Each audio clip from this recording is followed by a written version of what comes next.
Olá a todos, bom dia, boa tarde, boa noite, dependendo da hora que cada um está assistindo a essa apresentação.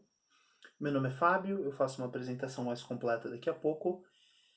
Eu estou aqui para fazer uma fala para vocês, alunos da ETEC Lauro Gomes, né, a respeito dos sintomas e saídas para o isolamento social.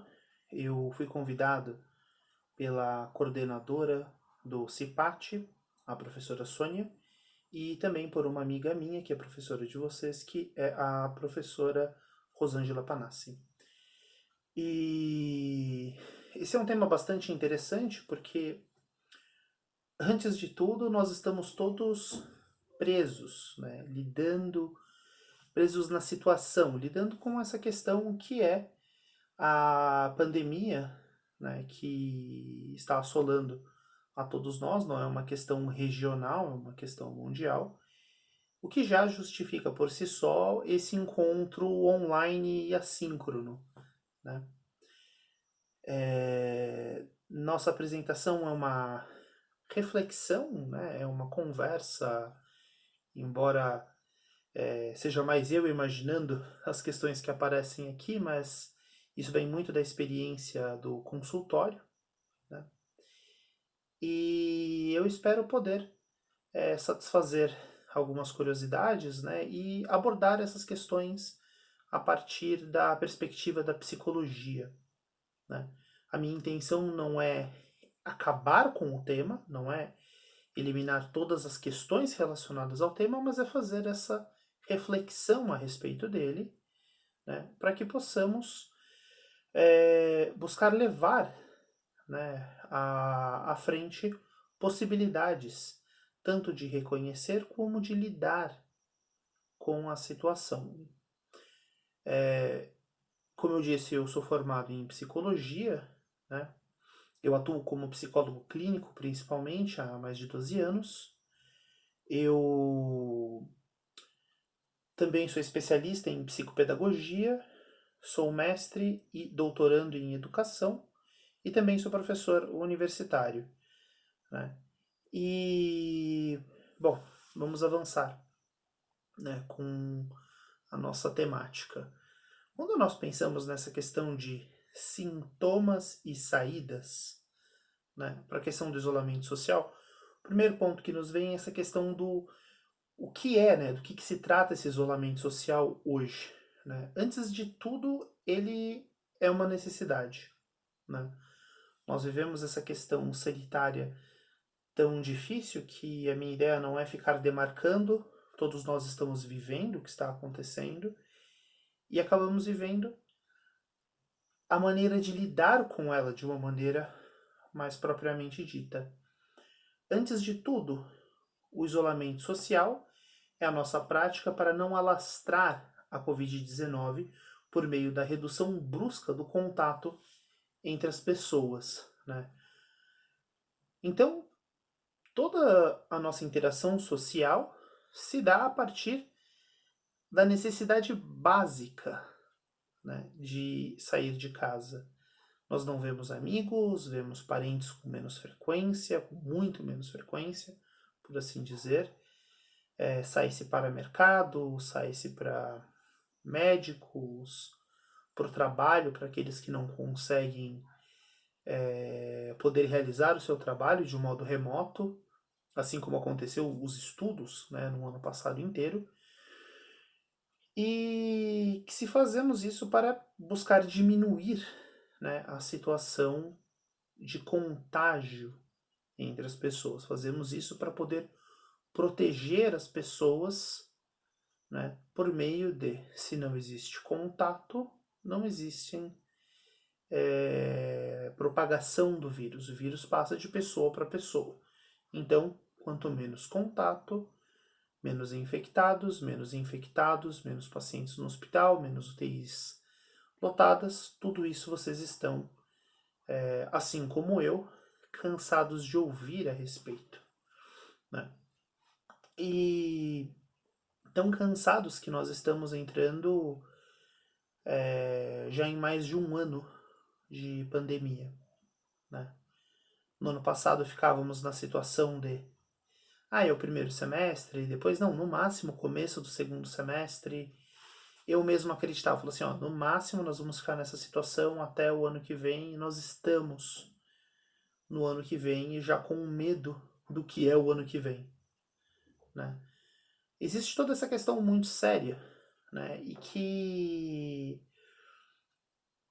se dá pelo quão difícil é ficarmos isolados, ficarmos afastados uns dos outros, de conceber o que é necessário e o que não é necessário diante desse contato, né? Então, nós podemos pensar, né, em quais seriam esses sintomas vividos por todos nós em questão do isolamento, né? O primeiro ponto bastante interessante é pensar que leva a uma mudança significativa de vida. Essa mudança significativa de vida é, literalmente, acabou o contato direto com as pessoas conforme nós vivíamos, né? Vamos, sei lá, vamos tomar alguma coisa, vamos sentar e conversar à tarde. Eu lembro quando eu estava no colégio, que nós sentávamos pelo centro de Santo André, eu sou do município de Santo André, vizinho ao de vocês, sentávamos no centro de Santo André ou ali em volta do pátio da prefeitura de Santo André e passávamos longas tardes conversando, lidando, estudando nas bibliotecas ou na casa dos colegas. Era uma questão bastante descontraída. E hoje, né, nós temos esse afastamento por um todo. Um afastamento que leva à pressão diante disso tudo, né? Nós podemos perceber que toda a gama, todos nós, toda a gama de pessoas, todos nós acabamos vivendo um grau de nervosismo maior, né? Praticamente é esperado para todos os casos, né? Muitos casos, não todos, né? Todos sempre entra num exagero bobo. Mas assim, grande parte dos casos de pacientes psiquiátricos, de casos psicológicos graves, tendem a apresentar um aumento da gravidade, né? É mais difícil lidar com o isolamento, com as suas consequências, né? Por quê? Porque nós temos essa sensação de ter o mundo roubado, né? Nós tínhamos um mundo, que nem eu falei da ideia. Eu estava lá com os meus amigos no centro de Santo André e conversávamos e lidávamos uns com os outros. Hoje em dia trabalhava, fazia um monte de coisas, consultório particular, e que essa vida foi literalmente retirada de todos nós. Penso que cada um consiga pensar em como significativamente isso mudou. Mudou para todo mundo? Não, existem pessoas que eram naturalmente isoladas. Mas ainda assim, essa experiência de mundo muda, né? Muda pelo fato de todos estarem ali. E podemos perceber consequências diretas em relação à própria afetividade uns dos outros. Existem pessoas que acabam se tornando muito mais, com reações muito mais exageradas, né? Muito mais, até chorosas, por assim dizer, muito mais sentimentais, dada a dificuldade de lidar uns com os outros, né? Da distância, da própria saudade. Tal como muitas pessoas se tornaram mais apáticas, mas nós percebemos essa alteração diante do que é a nossa sociabilidade, né? Como os afetos vão sendo afastados. Umas pessoas se tornam sensíveis demais, outras foram se tornando mais apáticas. Mas das duas maneiras, nós percebemos assim que há esse impacto diante da afetividade. Há um grande sentimento de inutilidade, né? Nós vemos através das mídias sociais, tem pessoas que aparentemente aprenderam a construir um foguete na pandemia. Grande parte de nós não conseguiu fazer isso, né? Fica assim então essa ideia, né, do quanto a vida ficou parada, ficou paralisada, ficou voltada a um outro momento. E que as cobranças se tornam muito maiores em relação a nós mesmos, em relação aos outros, A própria questão da conectividade, mesmo quando as pessoas se encontram, mesmo que rapidamente em mercados, caminhadas, dizem que ouvem relatos, né, de que as conversas se tornam difíceis, ainda que distanciadas. Isso tem se mostrado de maneira bastante dura, né? O impacto em relação aos afetos, a saudade de como eram as questões, esse agravamento dos sintomas, das nossas características já mais difíceis uns com os outros. Pessoas que já eram mais deprimidas se tornam potencialmente mais deprimidas, pessoas mais ansiosas têm seus estados ansiosos mais agravados e por aí vai, né? Então, mais uma vez, sobre essa questão dos sintomas, nós temos um agravamento geral dos nossos estados em relação a essa noção do como a nossa afetividade vai sendo alterada diante das coisas, né? Por quê? Quando nós retiramos o contato direto entre as pessoas, nós somos um animal racional, né? Nós somos um bicho que fala. Essa racionalidade que nos permite ser esse bicho que fala é construída sobre uma afetividade, sobre a nossa potencialidade afetiva. Mas a nossa relação hoje se tornou essencialmente racional. Quando nós pensamos aqui, nós que somos de um país latino, que nos abraçamos muito, que nos tocamos muito, o impacto social que isso tem para nós, né, dessa questão da distância, dessa questão da limitação dos afetos, tudo isso é bastante grave, né?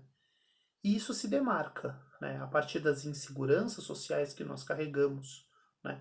Quais informações são válidas, quais informações não são válidas, a falta, né, de um direcionamento central no nosso país a respeito de como nós estamos lidando com isso, a insegurança diante da questão sanitária, pensando em hospitais, pensando em número de mortos, tudo isso que nós sabemos o quanto está grave, né? Então, quando nós pensamos na questão dos sintomas gerais a respeito disso, pensamos nessa noção de um agravamento, né, de um momento difícil, né, e que é esperado dado, né, a todo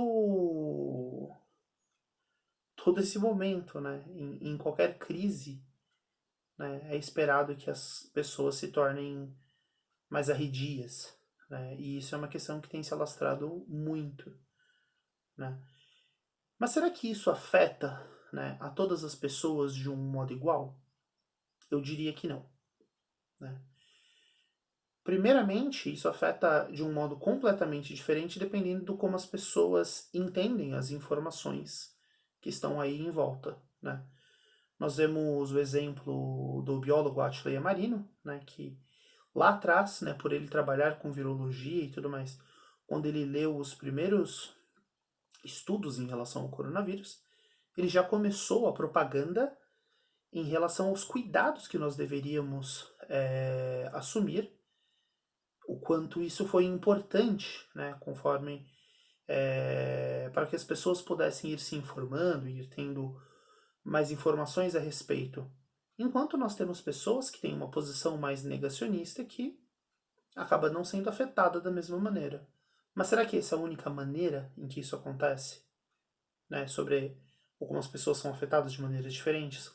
Completamente não. Né? Nós podemos fazer um recorte social, né, do como as pessoas estão sendo afetadas. Dentro desse recorte social, nós podemos pensar no distanciamento de recursos, né? Nós podemos ver que pessoas que acabam vivendo em casas mais confortáveis, que acabam dispondo de mais recursos financeiros, vivem outras possibilidades, né? Tem mais manejo, né, para poder lidar com a situação. Enquanto famílias mais pobres acabam, né, lidando com menores possibilidades, tanto de deslocamento quanto da aquisição de remédios para busca para hospitais, e o quanto que isso acaba não alterando a perspectiva afetiva do como isso vai sendo vivido, mas o modo concreto do como isso está sendo experienciado, né? nós podemos pensar, né, nas diferenças raciais, né, que isso também muitas vezes toca a questão da distribuição de renda do país, mas nós vemos que diversas populações acabam sendo mais afetadas, principalmente a questão dos negros, né, se nós percebemos, né, dentro do espectro social. Toda a população mais empobrecida acaba sendo mais afetada nesse caminho, isso é muito triste. E, bom, nós vamos tratar disso um pouco mais à frente. Mas um outro recorte possível de se fazer, e que é o recorte que eu mais gostaria de lidar hoje com todos, é um outro recorte de diferença de como isso é vivido, que é o recorte das idades da vida, né? O que eu quero dizer com isso? Idosos, crianças, adolescentes e adultos vivem a pandemia de uma maneira muito diferente. Eu vou falar mais brevemente a respeito dos pequeninos, dos pequirruchos, assim como dos idosos, né? E vou gastar um pouco mais de tempo falando a respeito dos adultos e dos adolescentes, sendo essa a principal população escolar, então eu entendo que isso seja mais relevante para todos. Né? Bom, quando nós pensamos no mundo das crianças, o mundo infantil, né, as crianças já eram completamente dependentes.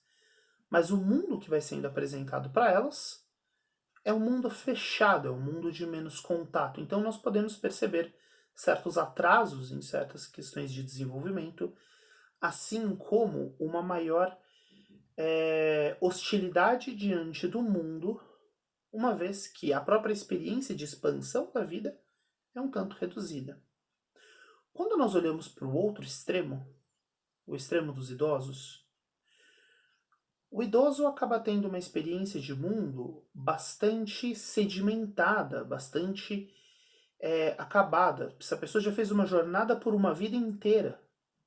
Então, a própria experiência da velhice diante da situação varia bastante do como essa pessoa viveu a própria vida, do quanto de informações que ela dispõe, dessas questões que nós fomos discutindo anteriormente, mas também de uma maior dependência, né, dos outros diante do cuidado. Principalmente desses principais atores que acabam estando mais em locomoção no dia a dia, que são os adultos e os adolescentes. E aí, desculpem qual é a diferença de vida, né, entre os adultos e os adolescentes aí. Né? Uma diferença crucial quando nós pensamos entre a vida de um adulto e a vida de um adolescente é a questão do como o mundo é apresentado para cada um deles. Se nós fôssemos pegar uma ideia média de um adulto, né? O adulto ele tem uma vida mais ou menos formada. É claro que quando nós falamos de alguém que é adulto, estamos falando de alguém ali que tem um pouco mais dos seus 20 anos, né, 18, 20 anos, e que foi seguindo. Né? A vida adulta é bastante longa. Mas ao longo dessa vida adulta, há uma maior estruturação enquanto carreira, enquanto posição social, enquanto eu posso ser, por exemplo, casado, solteiro, mas a pessoa se conhece melhor, ela tem uma maior sensação de quem são seus amigos, vários papéis, se ela é uma pessoa religiosa ou não, se ela participa de eventos ou não, o que ela faz, o que ela não faz. Tudo isso é mais... tende, não quer dizer que né, de novo, entrando nos exageros das coisas, né? Mas tende a ter uma vida mais organizada, um mundo mais estruturado, né? Um mundo mais acabado, mais definido. Por consequência, um adulto tende a já ter passado por mais dificuldades. Pensam assim, um adulto foi no mínimo um adolescente um dia, então ele carrega toda a experiência da adolescência, mais dessa vida adulta, para poder lidar com as questões de mundo. Então, um adulto tem a tendência a ter mais ferramentas, ter mais recursos de como lidar com crises, de como suportar e também dar suporte uns aos outros, a lidar com pressões. Mas todo mundo já viu um adulto, né? Um adulto, isso não é nada teórico, é apenas uma brincadeira, mas eu brinco assim que o adulto é um adolescente que envelheceu, né? Que foi vendo o mundo se tornar um tanto mais sério, que foi percebendo que a vida foi ganhando novas nuances e que teve de lidar, teve de se rearranjar. Não é uma posição completamente segura, né? E com isso, ninguém está necessariamente preparado para a crise que nós vivemos. Ninguém está necessariamente pronto para lidar com tudo isso. E no mundo adulto, né, nós vemos que existem muitas diferenças na questão do trabalho. Existem muitos problemas em relação à questão do desemprego, né, que nós enfrentamos hoje, o quanto isso se alastra, mas a preocupação em relação ao como os recursos nas suas residências acabam sendo obtidos, o como a sustentação das pessoas, que essas pessoas acabam cuidando, lidando, dando suporte, tudo isso se torna um tanto fragilizado dentro da crise, né? E quando nós pensamos nisso, nós vemos essas pessoas sobrecarregadas, né? O mundo adulto sobrecarregado por essa nova carga. Quando nós pensamos no ano passado, se nós fôssemos usar a escola como um exemplo e pensar nos adultos, nos professores, vemos o quanto que a questão fica difícil, né? Muitos poderiam pensar, mas os professores quase não trabalharam. De todos os professores que eu atendo, todos relataram um quadro muito complicado diante das pressões do trabalho, diante da grande dificuldade, da sensação de estar trabalhando muito mais do que em outros momentos. Apesar das horas aparentemente serem menores, mas literalmente foi solicitado que se vivesse, que se produzisse de uma maneira muito diferente ao que aconteceu até então, né? Nós temos o ensino se tornou de presencial ao remoto, né, o que nós chamamos de EAD, mas é o ensino remoto, de uma hora para outra, sem nenhum preparo para isso. Foi literalmente um estalo em que as coisas mudaram, e mudaram para todos, né? Mas esses adultos continuaram tendo que lidar com as suas famílias, lidar com seus alunos, lidar com as angústias de todos, né? E quando nós olhamos para a adolescência, se o adulto tem esse mundo pronto, o adolescente ele era uma criança que se tornou ali o adolescente. A criança, ela tinha um mundo que foi se fazendo. O adolescente ele se toca de que existe um mundo. E que esse mundo está praticamente todo organizado e, sinceramente, é um mundo que muitas vezes está mal organizado. Quando nós olhamos a nossa situação como um todo, pensamos assim, os adolescentes que vão começar a assumir os postos de trabalho, que estão aí fazendo o vestibular, que estão se preparando, meu, que cabeçada que essa galera veio fazendo, né? Meu, vou correr, né? Corram para as colinas ou alguma coisa parecida. E essa sensação, né, de ter um mundo já pronto, já exposto. O adolescente está organizando a própria vida, organizando o próprio mundo em diálogo com as regras desse mundo que já foi proposto, que já está aí colocado. Então, todos os valores que estavam ali postos. E qual é a principal relação de apoio na vida adolescente? Outros adolescentes, outras pessoas que também estão passando pela mesma questão. Então, quando os adolescentes são retirados uns dos outros, há uma crise bastante grande que também acontece aí. É muito duro para essa experiência de mundo. Não só pela escola, não só pelas coisas, mas o adolescente ele percebe a crise, percebe o que está acontecendo no mundo adulto e busca se posicionar, busca se organizar dentro disso. A adolescência é uma fase de paixões, né? E o que eu quero dizer com isso? Não é que existem paixonites. Paixonites existem pela vida inteira, mas existem as primeiras paixonites, né, por assim dizer. Mas também é onde o mundo ganha cores, né, onde as nossas ideologias começam a ficar melhor exploradas, onde os nossos gostos começam a ganhar mais forma.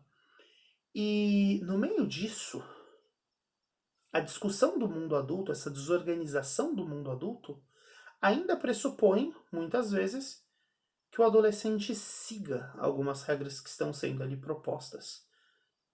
Mas fácil é seguir regra quando as coisas estão bem organizadas. Quando tudo parece bagunçado, é difícil seguir regras, né? E essa dificuldade ainda se dá pelo quê? Olha, agora vocês têm que estudar, vocês têm que fazer suas coisas, vocês conversam com seus amigos online ou o que for, ou de vez em quando vocês acabam, espero que em grupo pequeno, né, vejam uma pessoa ou outra, mas de novo, não é aconselhado, não é o correto, né? Mas tudo isso, né, toda essa cobrança de escola, tudo isso, toda essa cobrança acontece numa crise que afasta o nosso olhar do que é educação, né? O próprio contato com outros adolescentes se tornam reduzidos, né? O crescimento do uso de redes sociais como o Twitter, né, como o Instagram, que já era muito utilizado, o TikTok, percebe-se sistemas mais pesados, assim como a presença de inúmeros memes, a dificuldade de, inclusive, não ficar constantemente ligados a essas realidades dos memes, da graça, do humor, da euforia daquele momento, para não se lidar com a própria dificuldade que existe, né, diante de toda essa situação que nós estamos vivendo, né? Como estudar quando nós não sabemos como estão as coisas em casa? Como estudar quando o mundo que está sendo proposto eu nem sei muito bem como ele continua, né? Quando tantas regras vão sendo ditas e nós nem conseguimos ter tanta noção do que está acontecendo. O mundo adolescente acaba também bebendo das inseguranças que estão acontecendo no mundo total, porque todos nós estamos no meio disso juntos e, sinceramente, ninguém sabe realmente como lidar com isso de cabo a rabo, do início ao fim. Aonde nós começamos a tocar a questão das consequências de toda essa nossa discussão, né? Como nós podemos pensar em saídas para tudo isso, né? Nenhuma saída, se é que é possível nós pensarmos nisso, né? Imagino que sim, que estamos fazendo agora, mas nenhuma saída ela se dá por algo fácil, né? Ou simplesmente definitivo. Talvez podemos partir por outro lado, que é, existe sim uma saída.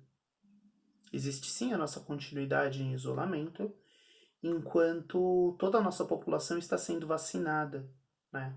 A partir do SUS, a partir de todas as faixas etárias, né? Que, tal como no programa de vacinação está sendo colocado. E que com o tempo, todos nós estaremos, né? Pessoalmente, enquanto psicólogo profissional da saúde, eu fui vacinado, né? E não doeu nada, né?